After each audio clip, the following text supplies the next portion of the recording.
las RAM son monitorizadas a través de la farmacovigilancia, ¿no es cierto? Y por lo tanto, un medicamento es seguro mientras menos efectos adversos este tenga, mientras menos toxicidad produzca, ¿no es cierto?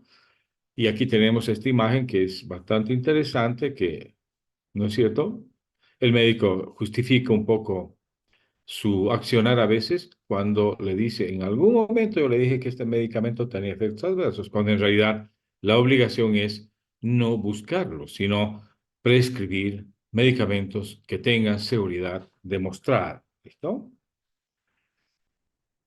Muy bien, hemos dicho que muchos medicamentos ni bien salieron del mercado, algunos se fueron muy rápidamente de él.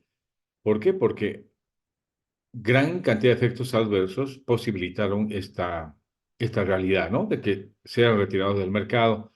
Es la historia del Rofecoxib de la serivastatina. Estamos recordando un poquito lo que habíamos visto la anterior semana, ¿no? Y también esto, ¿no? De que uno para obtener información de seguridad tiene que entrar a estudios clínicos donde hay ensayos, mejor si son estudios comparativos como metaanálisis o ensayos clínicos controlados, ¿no? Con doble ciego y todo lo que es alta evidencia de información, ¿ya? Y obviamente nuestra obligación es ser parte del equipo que hace farmacovigilancia, ¿ya? Muy bien, hemos visto acá el conocimiento de la seguridad se obtiene de la medicina basada en evidencias, ¿ya? Y somos parte de ese equipo que hace farmacovigilancia. ¿Listo? Aquí están los fármacos que se descubrieron, el año en que se descubrió y el año en que se fueron. ¿A ver? Cisaprida, prokinético, duró 9 años en el mercado, fue retirado. ¿Por qué? Porque producía arritmias cardíacas y muerte súbita. Lo mismo pasa con la serivastatina, por ejemplo, un hipolipemiante, inhibidor de una estatina que es inhibidor del hidroximetilglutaril coenzima reductasa, ¿no? Es medio complicado su mecanismo de acción, pero este medicamento fue introducido el 98 y murió 3 años después, ¿no? ¿Por qué? Porque se encontró en gran cantidad de pacientes utilizado este fármaco, producía rhabdomiólisis. Y es más, si es que estaba asociada a un fibrato, esto se potenciaba mucho más. ¿Ya? Y aquí está lo que habíamos visto, es retirada de fármacos que están a punto de irse o que ya fueron retirados, ya fenazopirina, fenolstalina, furazolidona, nitrofurazona, oxaladina y un listado grande de fármacos que hemos ya eh, descrito, digamos, la anterior clase, ¿no? Muy bien. Entonces, cuando uno habla de seguridad, habla de incidencia de las reacciones adversas a medicamentos. Dos, de la gravedad de las reacciones adversas que producen los medicamentos. Y finalmente, a veces hay que hacer seguimiento en el tiempo en que este fármaco está siendo comercializado. Porque mientras más tiempo tiene un fármaco en el mercado, más probabilidad de ensayos que detecten reacciones adversas. ¿Ya? Entonces, la seguridad es un segundo criterio. En realidad es un criterio primario, pero va al lado de la eficacia para considerar terapéuticas, ¿no es cierto? Ya. Hemos dicho, el beneficio-riesgo es un juicio de valor, ¿ya? Que se realiza.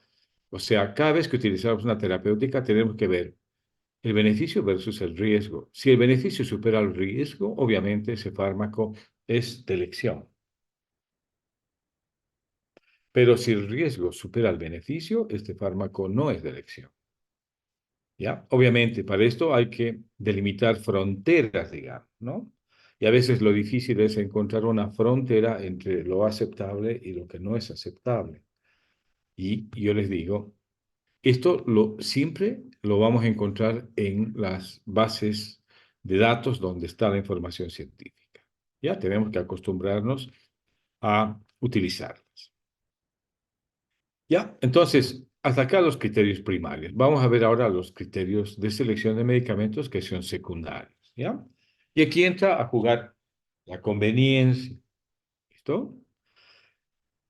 En la guía de la prescripción que les he proporcionado, dice que la conveniencia es el conjunto de propiedades que facilita el cumplimiento del tratamiento farmacológico, ¿ya?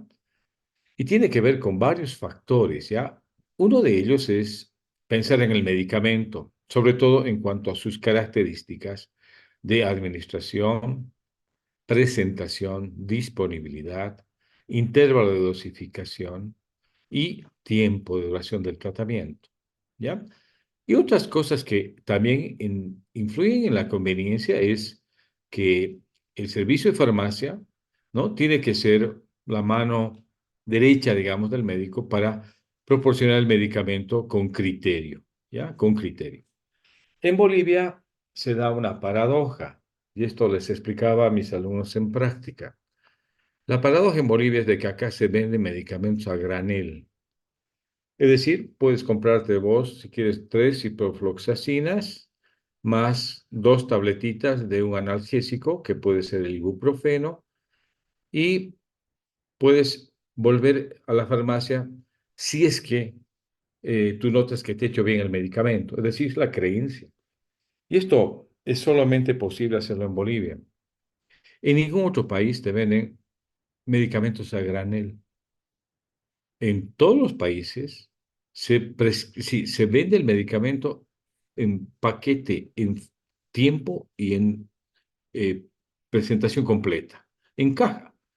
Por ejemplo, si el tratamiento es con ciprofloxacina, lo que te venden mínimo son 14 cápsulas a 28 cápsulas.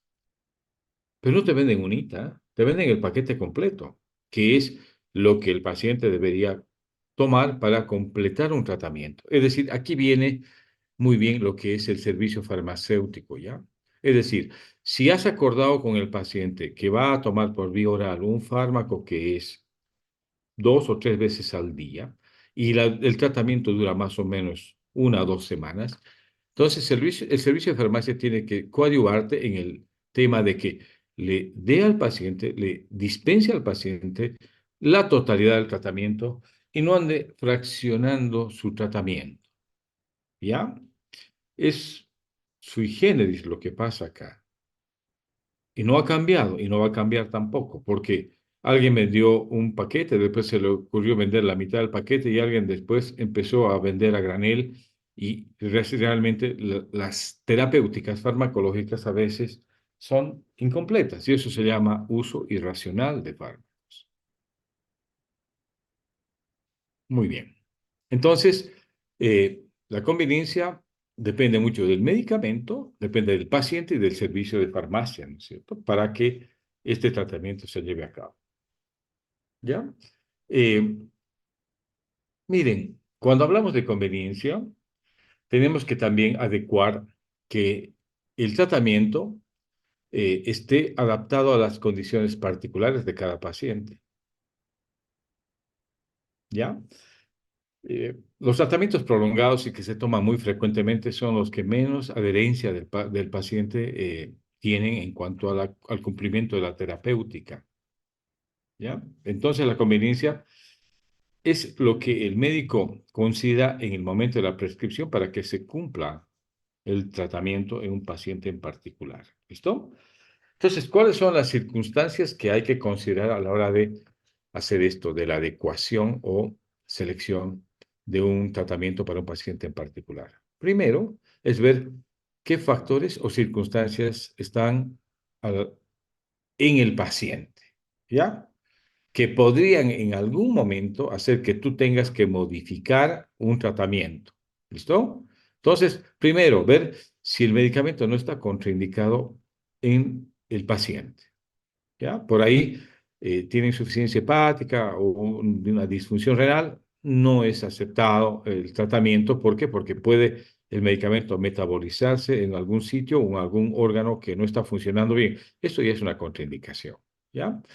Otra circunstancia es que el medicamento que le vas a dar no interactúe con los que el paciente ya recibe. ¿Ya? Muy raramente encontramos pacientes vírgenes de tratamiento.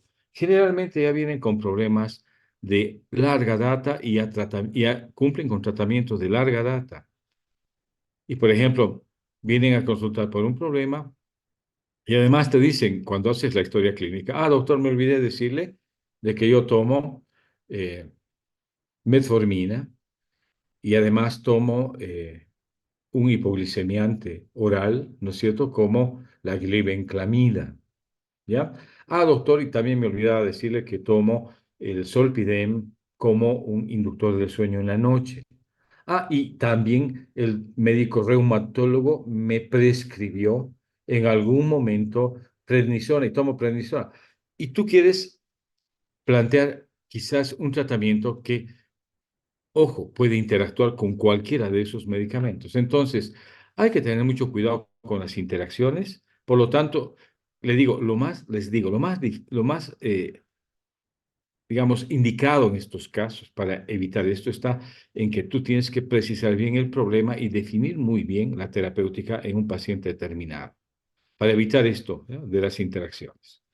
Luego, esto que pareciera no tener importancia, tiene, ¿ya? A veces el paciente no se adapta o no se adhiere a un tratamiento porque hay dificultades para la administración de fármacos. Y esto pasa a veces con las bombas de insulina o con los parches dérmicos para el dolor crónico, o también hay dificultad en la administración para pacientes asmáticos cuando prescribes inhaladores o dispensadores de dosis medida. Muchas veces no se entiende muy bien el uso y por lo tanto no ven el efecto benéfico, no sienten el efecto benéfico, ¿ya?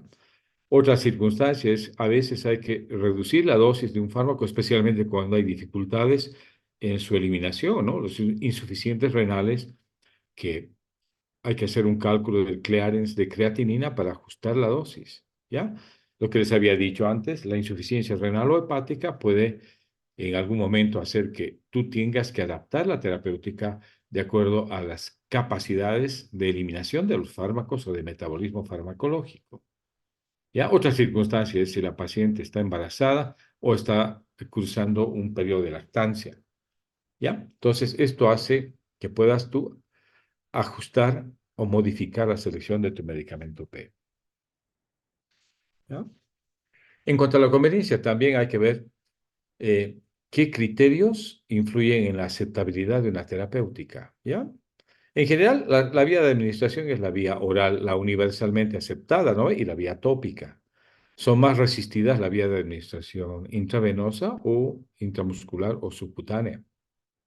¿Estamos? Pero la vía de administración, obviamente, tiene mucho que ver. ¿Ya? Otro criterio que afecta a la aceptabilidad son las características de las formas farmacéuticas, ¿no ve?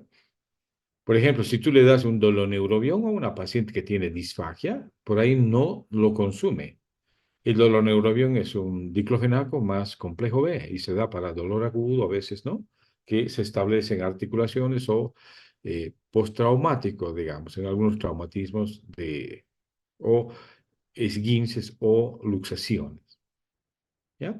Entonces, si el paciente es muy mayorcito y tiene problemas de deglución, a veces la vía oral y esta forma farmacéutica del medicamento no permite que el paciente pueda deglutir fácilmente. Por lo tanto, hay problemas de aceptabilidad, ¿ya?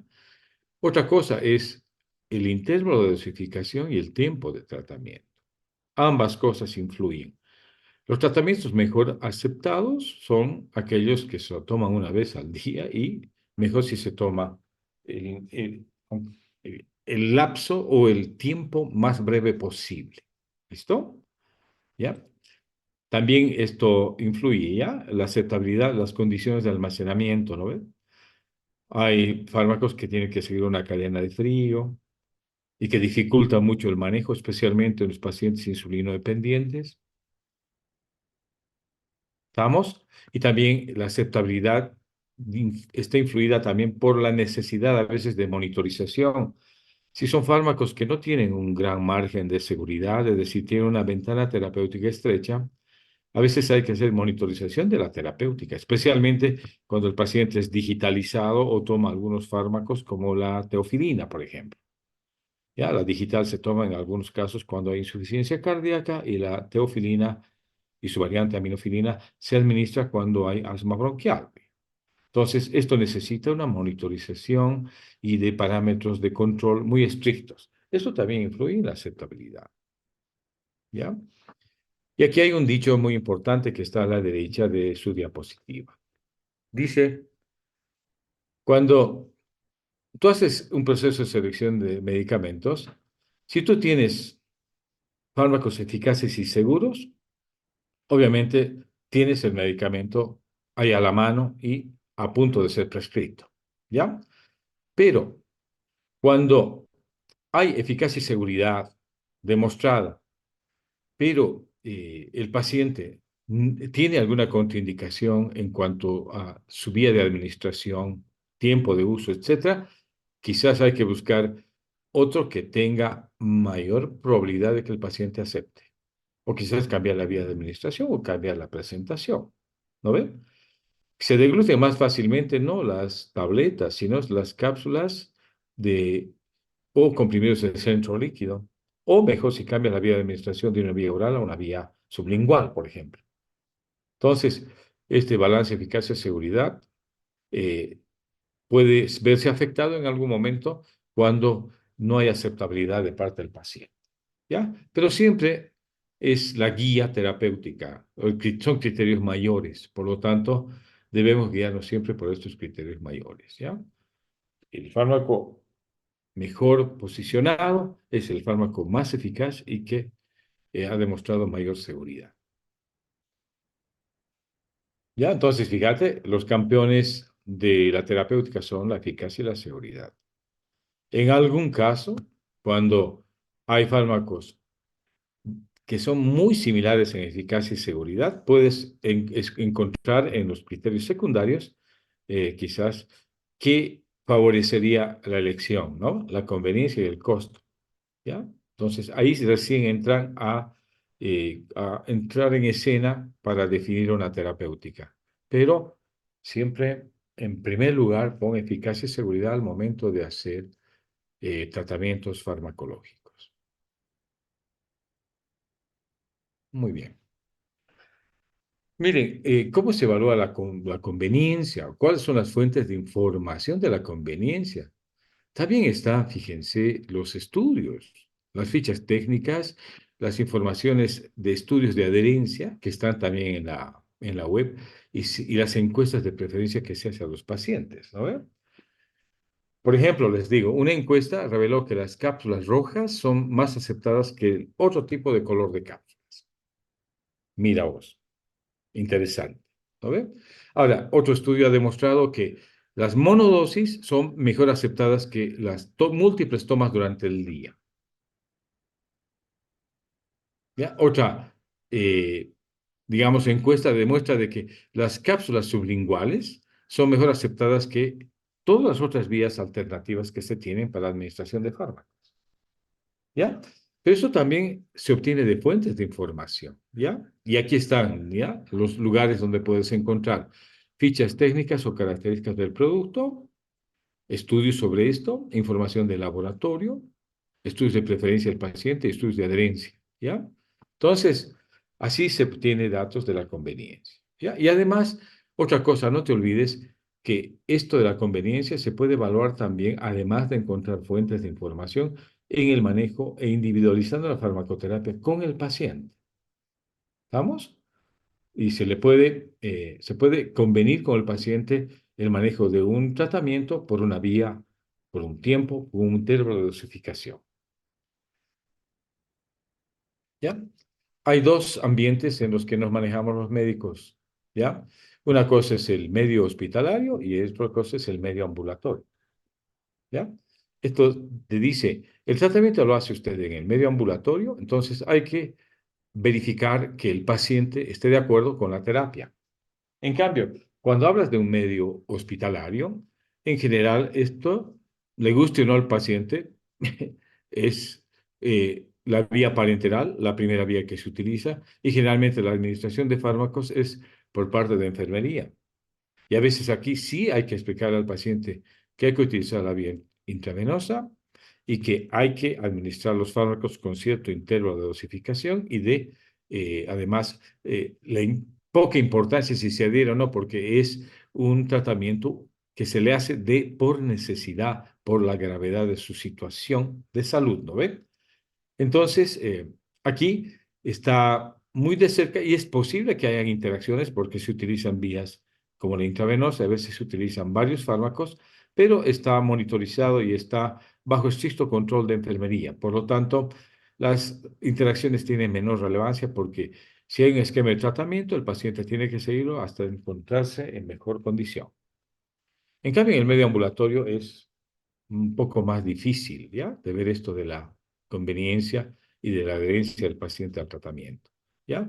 Si bien se utiliza la vía oral, hay que ver que el número de comprimidos o medicación a tomar durante el día sean menos frecuentemente, ¿ya? Hay que mejorar el cumplimiento terapéutico a través de un monitoreo quizás de la familia también. A veces cuando tú no estás seguro que el paciente vaya a cumplir tu tratamiento, elegir una alianza en la familia para que verifique que está cumpliendo el tratamiento. ¿Listo? ¿Ya? Y aquí existe sí poco control de las interacciones, pero hay que tener cuidado que no se produzca. ¿Ya? Y esto, en historia clínica, cuando tú haces la exploración, el interrogatorio del paciente y de verificar qué tratamientos previos tiene y qué tratamientos actualmente realiza, puedes evitar mucho esto de las interacciones.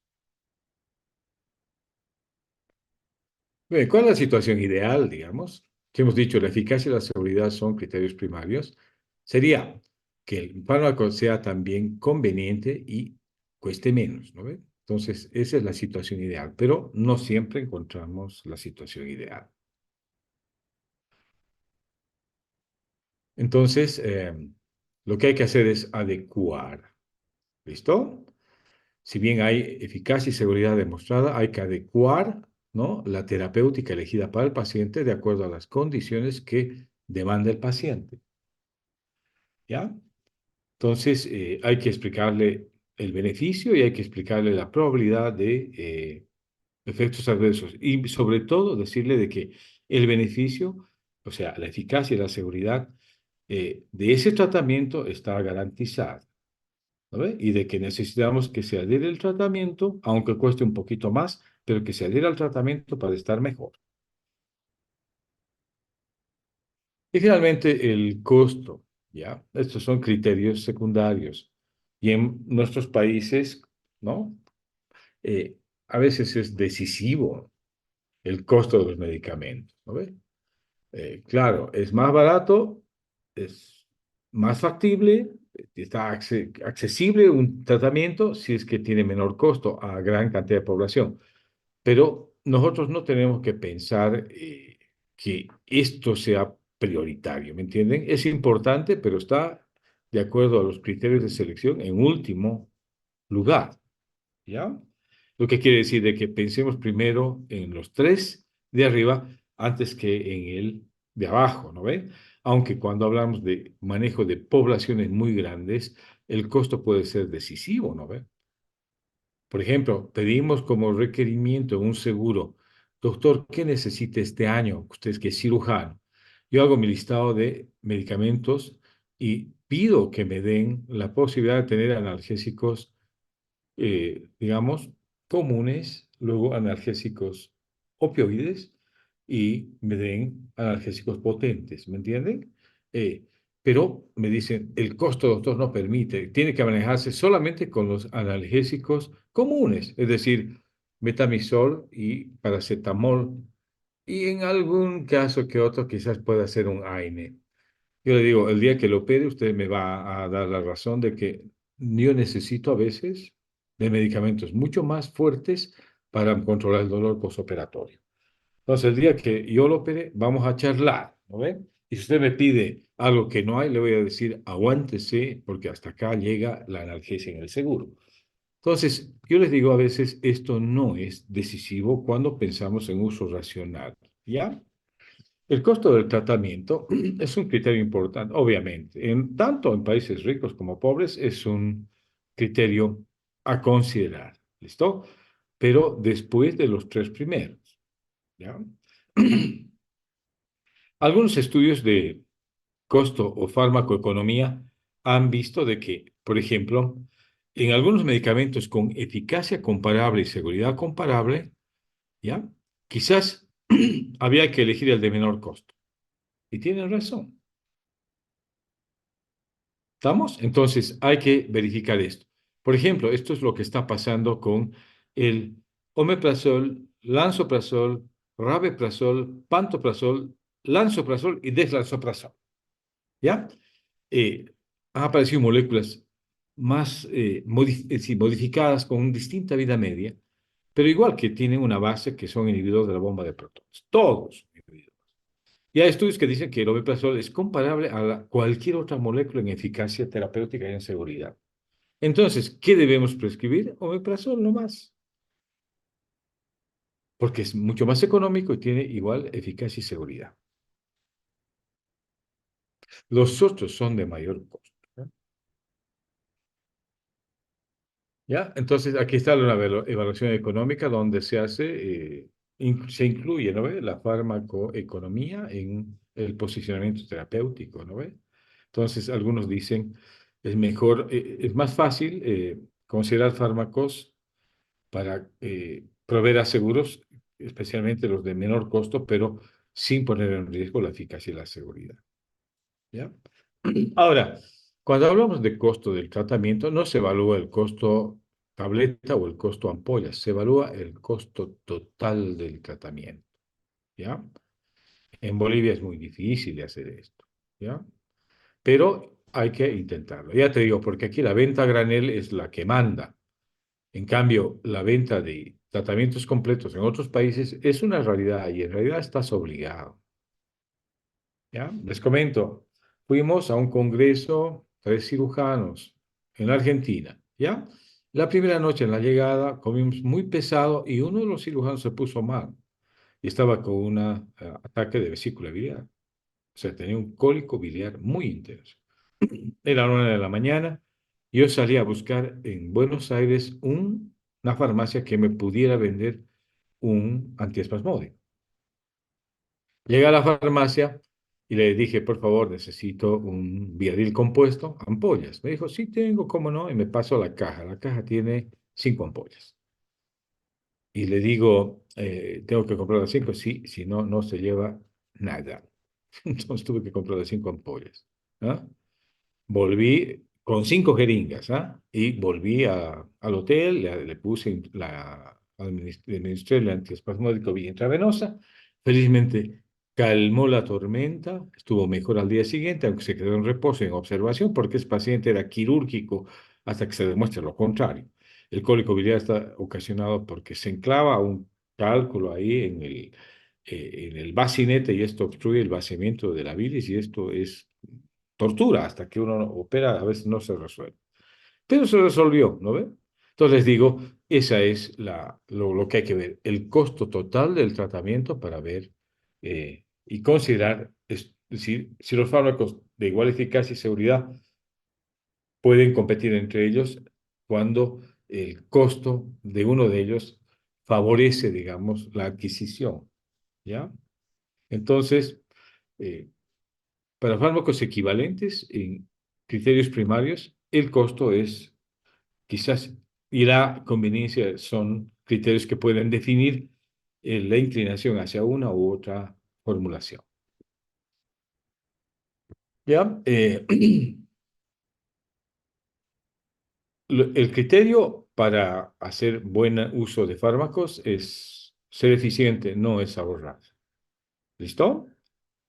Si se va a comprar omeprazol genérico, que se compre el omeprazol que es hecho en laboratorios Hahnemann, que cuesta un poquito más que los truchos que llegan de la India y de procedencia desconocida. Pero se sabe que este omeprazol Hahnemann tiene calidad y tiene omeprazol. Por lo tanto, es para ser eficiente que viene el manejo de la farmaconomía. No es para ahorrar. ¿Vamos? Muy bien, esto es en cuanto a costo de tratamiento. Y estudios, les digo, aquí está el billete, los estudios de los inhibidores de la bomba de protones, y dice que muchos de estos costos anuales de manejo podían haberse achicado si es que solo se prescribía omeprazol. ¿Mm? Y lo mismo pasa con las estatinas, ¿no es cierto? La simvastatina es un fármaco que tiene menor costo y obviamente es equivalente en eficacia a la Ator, a la PRA y a la fluvastatina. Y obviamente, racionalmente se puede utilizar la simvastatina, que tiene igual eficacia y seguridad y igual conveniencia, y lo único que varía es el costo, que es más económica. Por lo tanto, vamos con este fármaco. ¿Ok? Muy bien, y hasta acá es parte de la clase que quería darles. Si hay alguna pregunta, ahora la respondemos con gusto.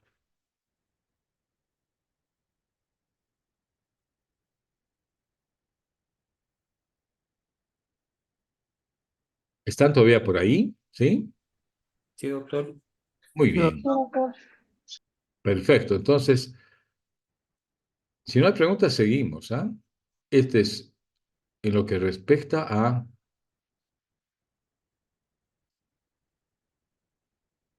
esta segunda clase y empezamos ya con la tercera clase, ¿ya? Y vamos a ver, muy bien, ¿a dónde queremos llegar? ¿Ya? Y a lo que queremos llegar es a la selección de medicamentos personales, ¿no ven? ¿Qué significa selección de medicamentos personales? Existe una metodología que es la de seleccionar el medicamento adecuado para cada paciente. Y esto es lo que se llama selección del medicamento personal. Las fuentes de información, ya les digo, son varias. Hay algunas que son rápidas y son fácilmente accesibles y otras que son, demandan un poquito más de tiempo, como son la base de datos y estudios de investigación, ¿no ve? Pero ten en cuenta que los vademecum, los formularios terapéuticos, los protocolos son también un, digamos, una fuente bibliográfica para que esto quede sólidamente respaldado, ¿ya?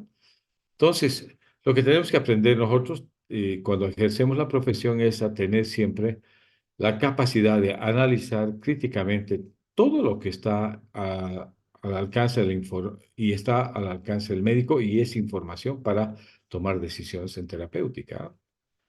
Y mejor si nuestras decisiones están respaldadas en medicina basada en evidencias, ¿ya? Entonces, vamos a ver, en este proceso llamado selección de medicamento personal hay pasos a seguir, ¿ya? El primer paso es definir el problema. ¿A qué se refiere esto? A que tienes que tener una aproximación diagnóstica, ¿no? O aliviar un problema de salud, por ejemplo, la hipoglicemia, ¿ya? Entonces, la hipoglicemia puede ser complicación de un paciente diabético insulino dependiente. ¿Vamos? Entonces, quizás el motivo de consulta sea hipoglicemia y el diagnóstico de fondo, el problema sea ocasionado por una diabetes descompensada. Entonces, hay que tener en claro que definir el problema generalmente es establecer el diagnóstico, ¿ya? Ese es el primer paso. El segundo paso es especificar objetivos terapéuticos. ¿Ya? ¿Qué quieres hacer con la terapéutica? ¿O qué vas a hacer? ¿O qué tratamiento vas a establecer para los diferentes problemas de acuerdo a prioridades? ¿Ya? Hay objetivos de corto, mediano y largo plazo. Esto lo vamos a ver después de manera más detallada. ¿Ya? Luego pasas al tercer paso, que es inventario de grupos efectivos. Y esto se refiere ya a fármacos. ¿Listo? Has decidido hacer terapéutica, entonces vas a ver, en base al diagnóstico de los objetivos planteados, qué grupos farmacológicos vas a considerar para tratar esa condición o problema. ¿Ya? Una vez que has hecho el inventario de grupos, luego seleccionas un grupo y luego seleccionas quizás el fármaco P, ¿no ve?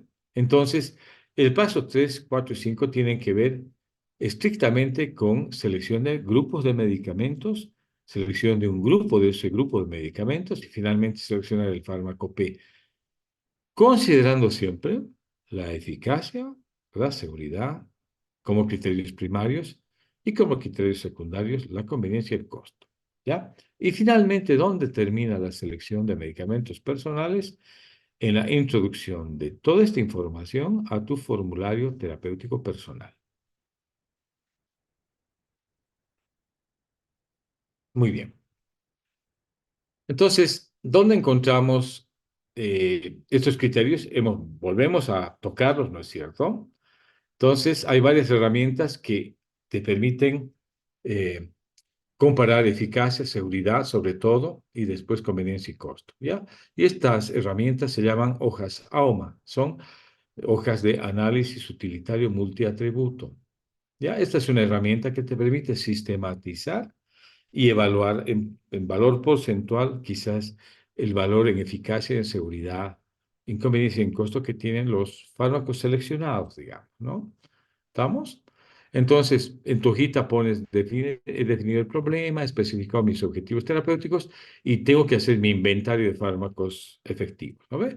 Entonces, en esto vas a hacer tu hojita y vas a ver qué porcentaje de eficacia, seguridad, conveniencia y costo tiene cada uno de ellos, ¿no? Esto te va a dar una pauta de que tienes que seguir siempre los criterios primarios para elegir una terapéutica, ¿ya?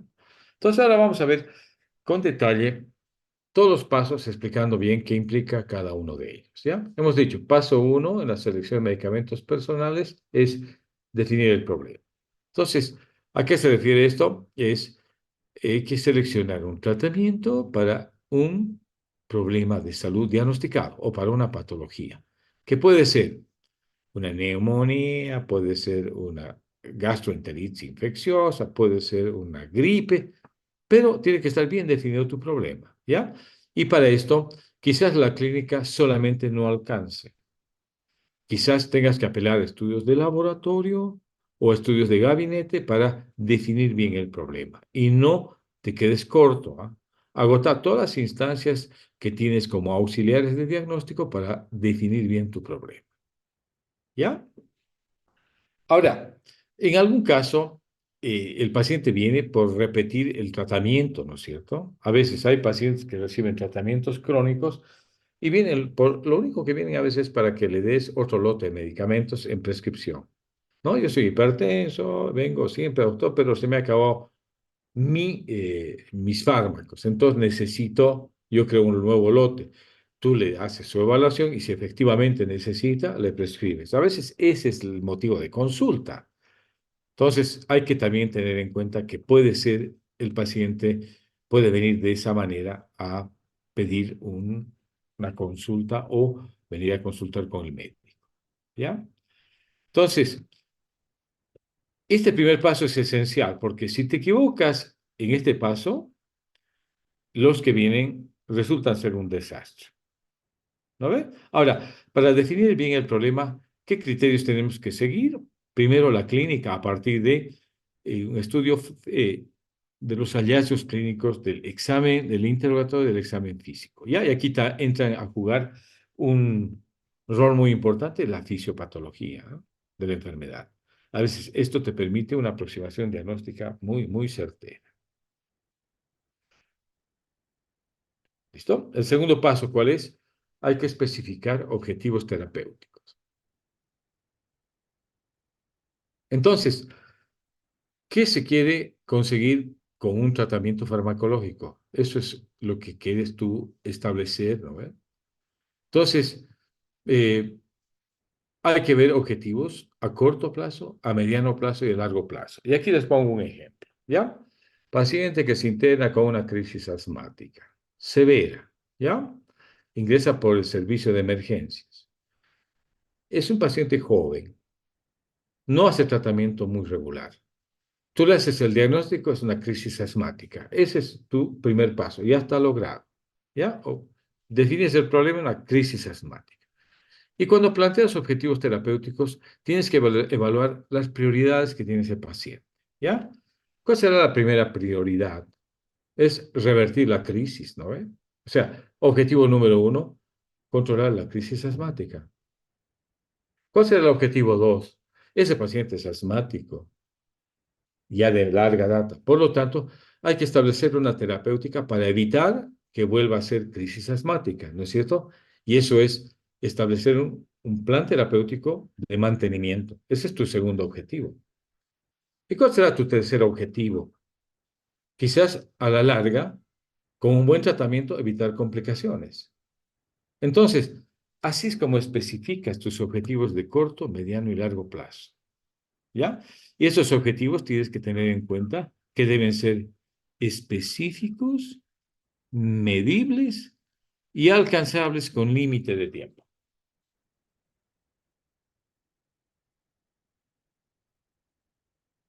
¿Estamos? ¿Alguna pregunta hasta acá? Mm, Creo que no, doctor. Bueno,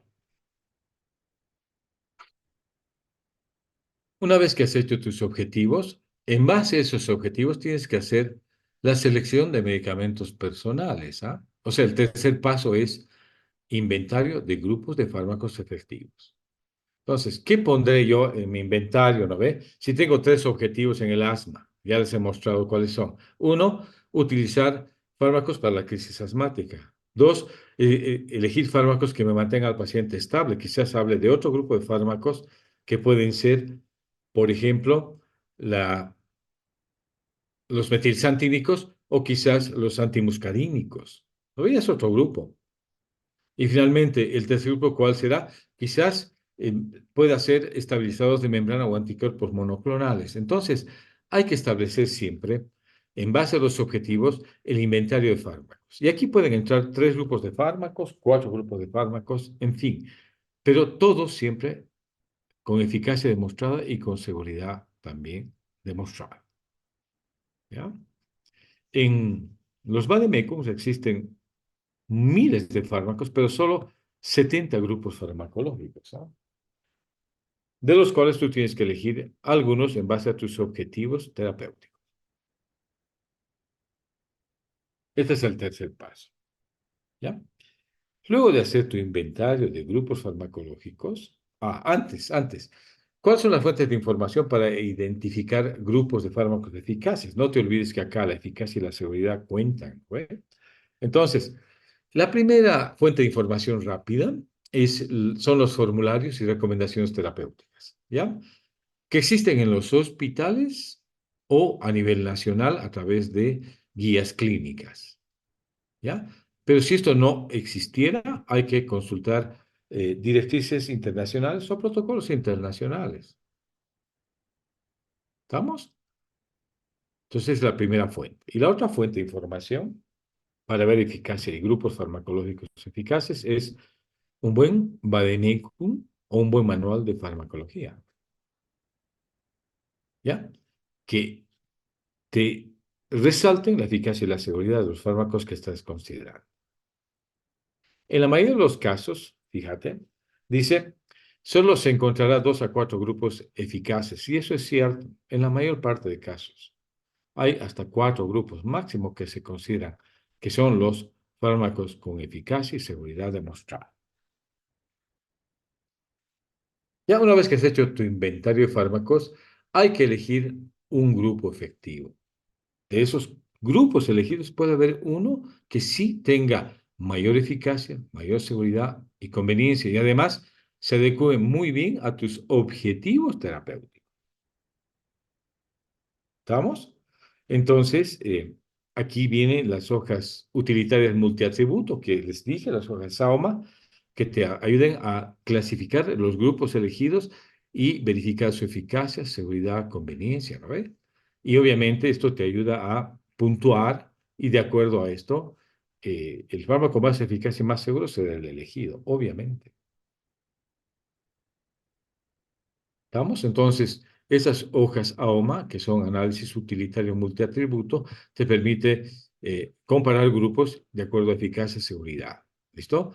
Y cuando ya llegas a el grupo, en el grupo también verás qué fármacos son más eficaces que otros.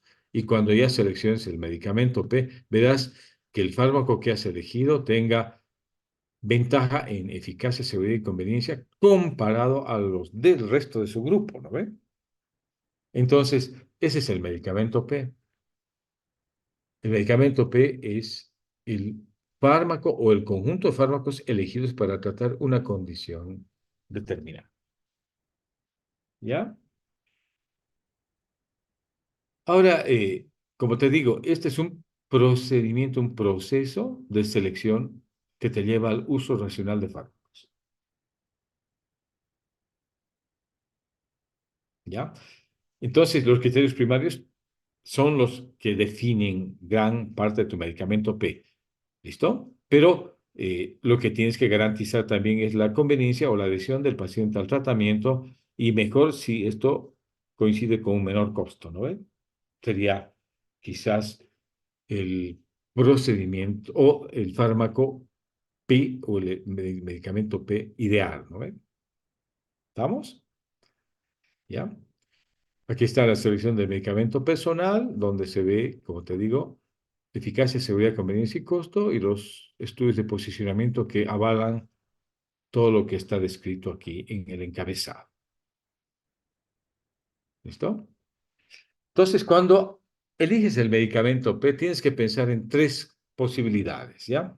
Tres cosas importantes. Primero, hay que elegir el fármaco y la forma farmacéutica, ¿ya? ¿Por qué? Porque hay que ver si son ampollas, si son eh, comprimidos, si son cápsulas, si son tabletas, si es parche, en fin.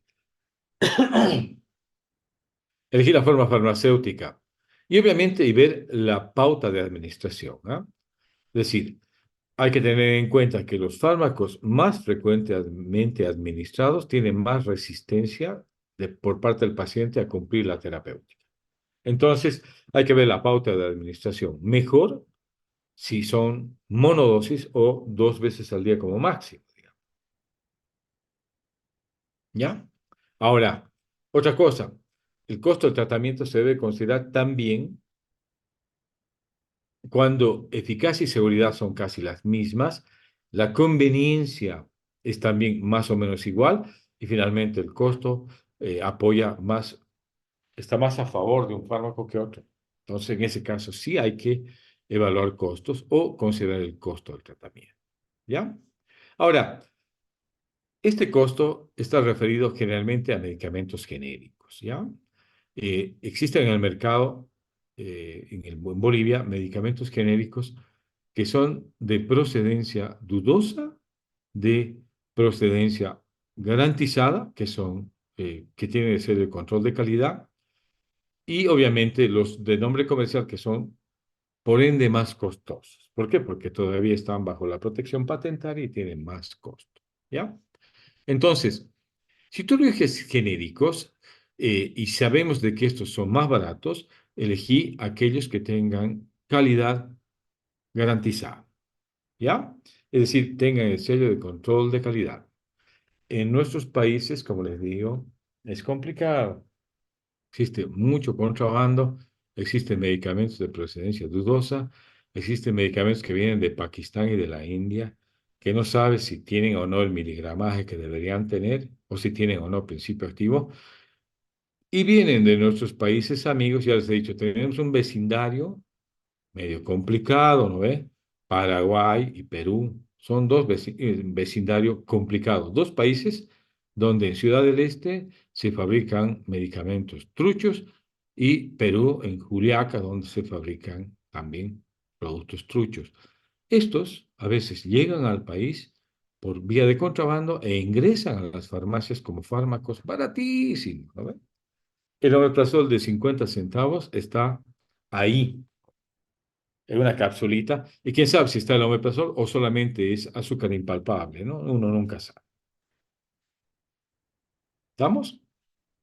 Entonces, es el primer criterio a considerar, elegir el fármaco y la forma farmacéutica. Luego, el segundo paso a considerar cuando eliges un medicamento P es la pauta de dosificación o de administración estándar, ¿ya?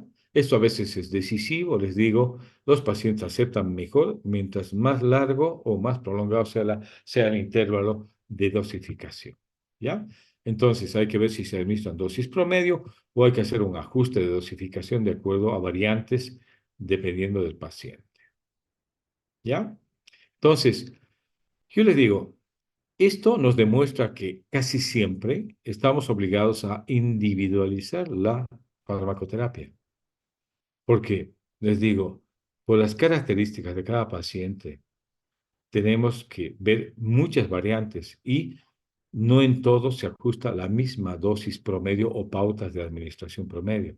En algunos casos es necesario individualizar, porque no es lo mismo tratar a un niño que a un anciano, no es lo mismo tratar a un gordo obeso mórbido que un flaco que está al borde, ¿no es cierto?, del límite de lo aceptable en cuanto a peso promedio. Tampoco es igual administrar a un paciente el fármaco que se metaboliza por vía hepática, que no tiene problemas hepáticos, a administrar el fármaco a un paciente que sí tiene insuficiencia hepática. Entonces, casi siempre uno ve de que hay necesidad de individualizar esto que se llama la pauta de administración. ¿Ya? Y finalmente, el tercer criterio, y este también es importante, es elegir la duración del tratamiento. ¿Mm? Es mejor si es que la duración no es muy prolongada, ¿no ve? Obviamente, esto depende mucho de la patología que estás tratando y del medicamento que estás utilizando, ¿no ve? Por ejemplo, una neumonía por un germen sensible ponte a los beta-lactámicos puede ser tratado a veces con amoxicilina más ácido clavulánico, ponte por 7 a 10 días de tratamiento, ¿ya? Pero también esta neumonía por gram positivos puede responder muy bien a una terapéutica de acitromicina 3 días de tratamiento o 5 días de tratamiento, ¿ya? Entonces, eso es a veces lo que es importante cuando eliges el medicamento P. Hay que elegir aquel fármaco que menos tiempo de utilización demanda. Y obviamente esto también influye en los costos, ¿no ven? Ahora, hay algunas enfermedades que, cuyo tratamiento es de por vida, ¿eh? Estamos hablando de la diabetes. Un diabético insulino dependiente de por vida se pasa con insulinoterapia. Dos, un paciente que tiene enfermedad de Parkinson de por vida es manejado con medicamentos para el Parkinson. Lo mismo pasa con pacientes que tienen miastenia gravis o pacientes que portan artritis reumatoidea. Son enfermos de por vida, tienen que ser tratados esos pacientes.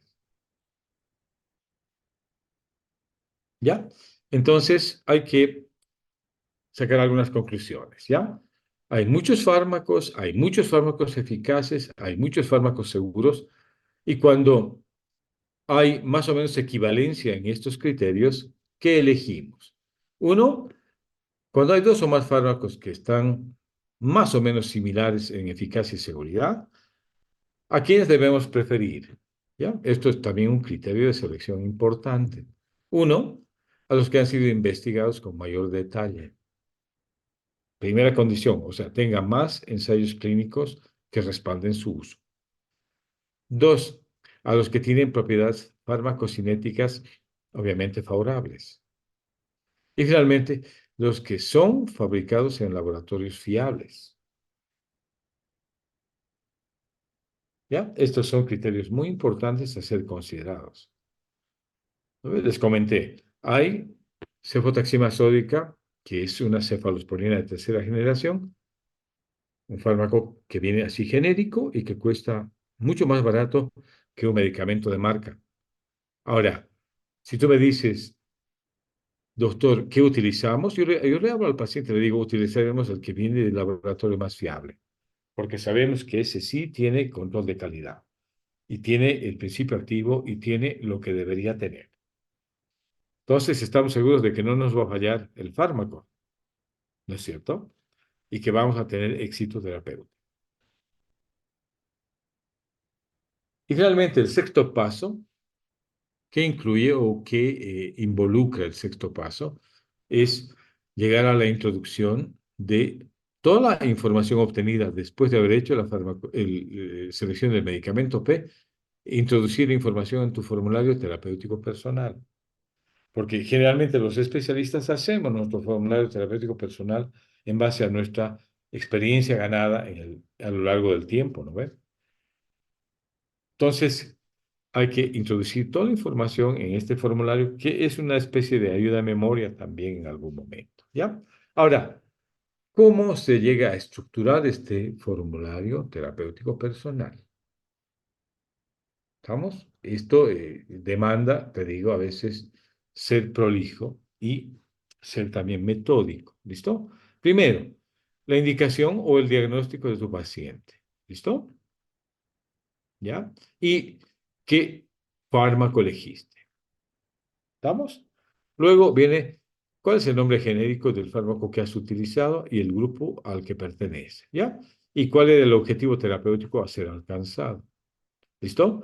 Las observaciones. eh, Ver si el objetivo ha sido cumplido y ver qué problemas has tenido para alcanzar ese objetivo con el fármaco ya administrado. ¿Ya? Luego, ¿qué se pone en el formulario terapéutico? Es la vía de administración y la dosis a administrar. ¿Ya? Hay un rango de dosificación, a veces que va de un extremo a otro, ¿no ve? Te puedes decir, este fármaco puede utilizarse una vez cada 8 horas, o si es muy grave, uno cada 6, o dos cada 8. Entonces hay que ver cómo te fue con la dosis que utilizaste. ¿Ya? Ahora, ¿qué alternativas consideraste en caso de no tener éxito o si cambiaste tu tratamiento? ¿No ve? Por ejemplo, un paciente viene a consulta y tú le recomiendas un fármaco y luego el paciente dice, no, yo tengo alergia a esto porque me ha producido urticaria. Tienes que cambiar el medicamento. ¿Por qué? ¿Por qué fármaco sustituiste? Entonces, eso tienes que introducir en tu formulario también. Es una ayuda de memoria muy importante, ¿no? Luego, la duración del tratamiento, ¿no? ¿Cuánto tiempo se administró y cómo el paciente se dio al tratamiento? ¿Ya? También información farmacocinética respecto a la eliminación y los efectos colaterales que tú viste que se produjeron en el paciente, ¿ya? Si estaban dentro de un margen de aceptabilidad o estaban con grave peligro de que el paciente abandone la terapéutica. ¿No ve? Fíjate, a veces en enfermedades comunes como por ejemplo, colitis mediana, donde se tiene que mezclar a veces fármacos, el fluato de diloxanida, que es un amebicida intraluminal, más metronidazol, que es un amebicida tisular, si tú quieres, ¿ya?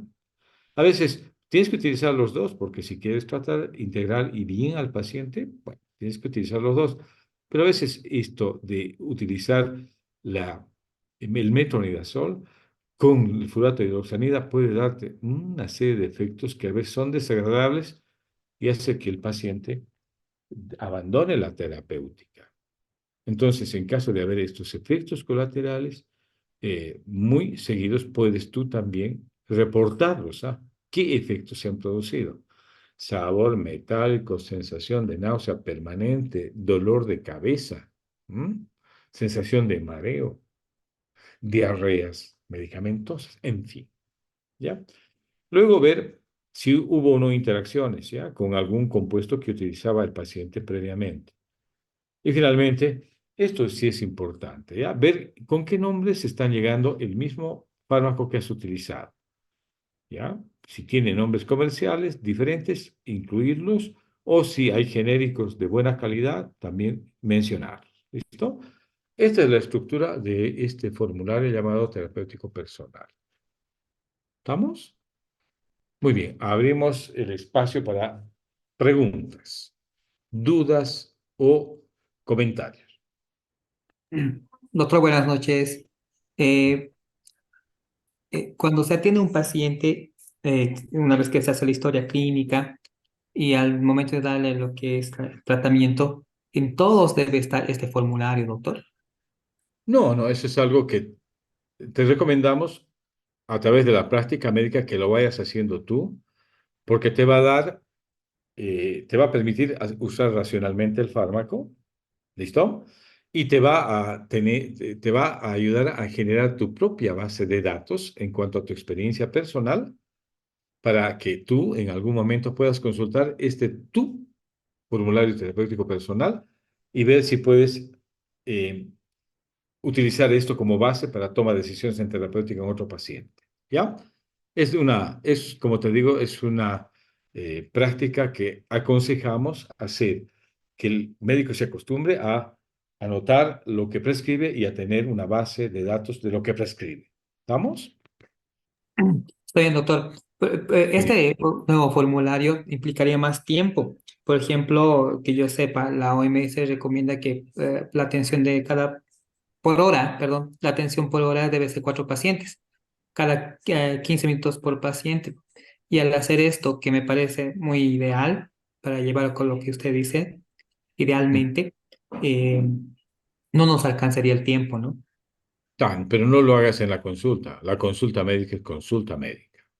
Ahí haces diagnóstico y puedes hacer terapéutica mientras confirmas tu diagnóstico. Puedes hacer una terapéutica paliativa mientras tanto. Esto lo haces después de, cuando estés en tu consultorio, fuera de la consulta, o que estás en tu casa y dices, hoy he visto cuántos pacientes, tantos. Muy bien. ¿Qué problemas tenían? Este.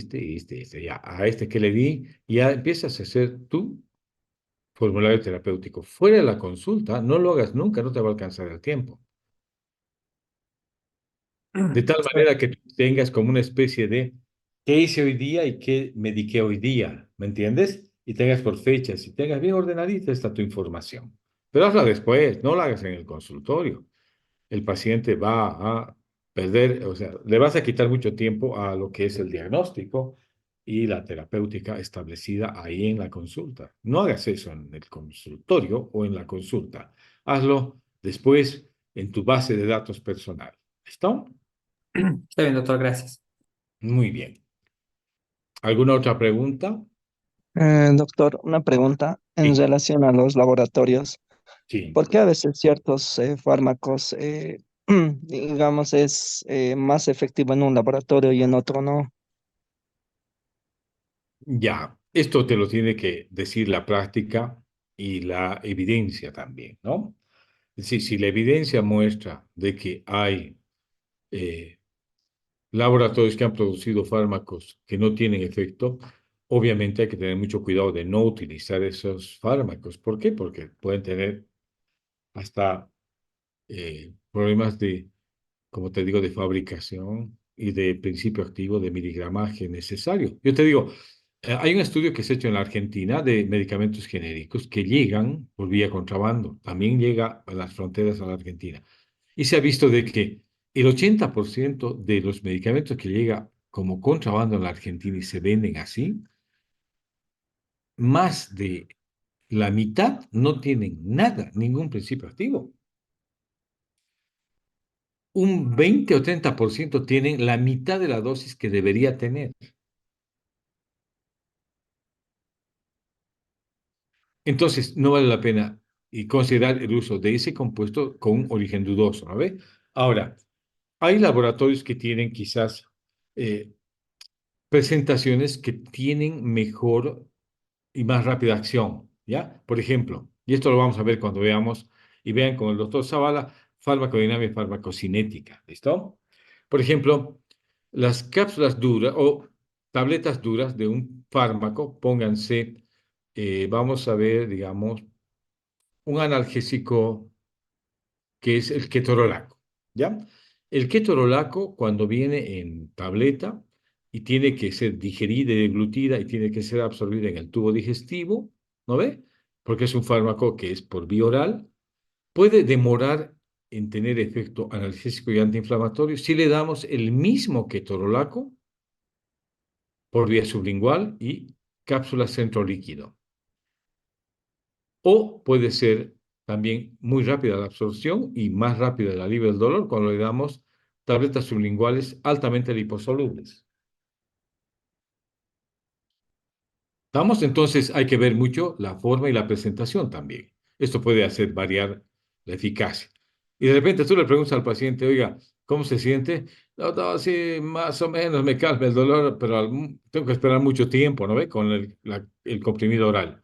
Y al paciente que le administraste por vía sublingual una tabletita liposoluble por vía sublingual, rápidamente se alivia, pasa la circulación, se absorbe muy rápido y el efecto es mucho más antes y eficaz en cuanto a estar mayor tiempo sin dolor. Y dice, no, doctor, yo prefiero que me den las tabletas sublinguales, ¿no? Entonces el mismo paciente te da la información de qué presentación es la que mejor más alivio le causa, digamos, ¿no? ¿Cuál es y él te dice, ¿no? Esta presentación es mejor que esta otra, digamos, ¿no?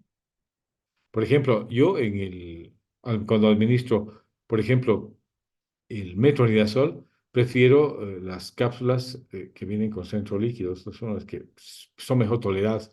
En cambio, las tabletas duras, sabor metálico y todos los efectos son muy complicados, ¿ah? Más frecuentemente vistos. Por lo tanto, claro, ahora tú me dices, la diferencia en precio está y en laboratorios está, porque uno viene de un laboratorio y la otra viene de otro laboratorio, ¿no? El costo es mayor, obviamente, en aquellas presentaciones que que evitan estos efectos secundarios por absorberse en sitios y más rápidamente y lograr el efecto sin tener tanto efecto adverso. Muy bien, ¿alguna otra pregunta? Doctor, buenas noches. Buenas noches. Doctor, una pregunta. Cuando hablamos de laboratorios dentro Ujú. de Bolivia, ¿dónde podemos ver qué laboratorios son los que están autorizados en la venta de medicamentos? Ya, digamos los que pueden, digamos, primero envasar y vender o investigar, digamos, fármacos que hay poca investigación, ¿no ve? Esto hay un centro en La Paz, ¿ya? Que es el INLASA, que es un laboratorio de control de calidad de medicamentos, ¿ya? Y obviamente la Cámara del Medicamento que también certifica que importan medicamentos con principio activo y que están autorizados para la venta, digamos, en Bolivia, una vez que esto ha terminado el proceso de fabricación, ¿no ve? Y se hace un control de calidad y cuando tiene el sello de control de calidad pueden venderse. Esto, como te digo, está en la información en el Inglasa. Yo te aseguro que entrando tú a la página web de el Inglasa puedes obtener el listado de laboratorios en Bolivia que están autorizados para fabricar fármacos y distribuir a las farmacias, ¿ya? En muchos casos llegan los principios activos en brutos, si tú quieres, después son eh, procesados estos principios activos de tal manera que son envasados en pequeñas cápsulas o en viales o en jarabes, en fin, y se reconstituye la formulación del fármaco a ser vendido y se distribuye en farmacias. Pero esto depende del control que tiene cada país. En Bolivia existe este centro que se llama el INLASA, que verifica que los medicamentos que circulan y los laboratorios tengan autorización. ¿Ya? Obviamente el Ministerio de Salud más este centro que se llama INLAS. Gracias, doctor. Muy bien. Ya, además que tú vas a ver que cuando vas a comprar fármacos en las farmacias, eh, pedir la caja. Por eso es importante la caja, no las capsulitas, ¿ah? No las tabletitas sueltas. Pedir la caja porque ahí está la información, ahí está el sello de autorizado o no autorizado. Y ahí viene la procedencia y el lugar de fabricación. Porque si compras las tabletitas sueltas, no vas a ver nunca esta información. Muy Sí, bien, ¿alguna doctor, otra solo que pregunta? ahora, Sí, no, yo le decía, doctor, es que últimamente cuando uno va a las farmacias, es como usted decía, que nos ofrecen los genéricos, pero al ofrecernos genéricos, más nos ofrecen hindús y de fabricaciones chinas y esos medicamentos, por el bajo costo que tienen. exactamente. Y nunca sabes qué estás tomando, ¿no es cierto? Sí, Te digo, eso es algo que no, tú como médico no puedes recomendar esto. ¿Ya? Desde ahora les explico. No recomiendes ningún medicamento de procedencia dudosa. Prescribir fármacos que tienen control de calidad. Estás obligado a hacerlo. Aunque haya más baratos. Y tú le dices al paciente, yo no me juego por lo más barato, yo me juego por eficacia y seguridad. Yo puedo certificar que este medicamento que le estoy dando Tiene este nombre, tiene el principio activo y vamos a evaluar su eficacia y seguridad cuando se haga el tratamiento y va a ver usted de que me lo va a agradecer, ¿no ve? Pero estamos en esa línea nosotros. ¿Vamos? Muy bien, buena pregunta, vale la pena. Muy bien, yo creo que hasta acá hemos llegado. Mañana continuamos. No nos falta mucho para llegar a donde queremos llegar, que es que quede claro toda esta información para que a partir de aquí en adelante tú hagas prescripción orientada al paciente, hagas uso racional de medicamentos y tus terapéuticas sean individualizadas y óptimas y te vaya bien en la vida, ¿no? Como profesional. Muy bien. Entonces, nos vemos mañana. Claro, doctor. Hasta Gracias, luego, doctor. Hasta doctor, luego. gracias. Gracias, doctor. Buenas noches. Buenas noches.